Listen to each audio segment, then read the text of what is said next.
Welcome to the Startup Funding Espresso. I'm Hall T. Martin, where we talk about how to raise funding and invest in startups and the time it takes to drink an espresso. If you have a question about startup funding or investing, please go to the website, startupfundingespresso.com, and type in your question into the chat bot in the lower right corner to receive an answer. I hope you enjoy this episode.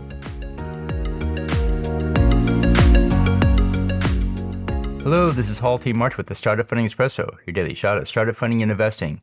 The lead investor typically takes up to half the round in return for leading the diligence and setting the valuation. When there is a great deal of work to be done and no single investor will take the lead, then one can recruit a co-lead investor. A co-lead investor will help to join with the diligence. In this case, it's best to build a lead investor team.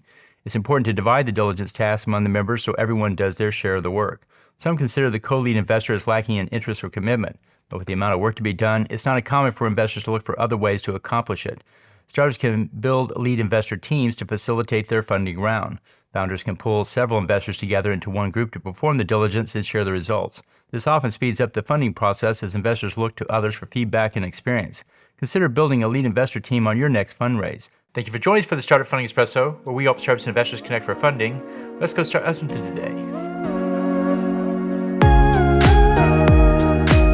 Hall T. Martin is the director of Investor Connect, which is a 501c3 nonprofit dedicated to the education of investors for early-stage funding. All opinions expressed by Hall and podcast guests are solely their own opinions and do not reflect the opinion of Investor Connect. This podcast is for informational purposes only and should not be relied upon as a basis for investment decisions.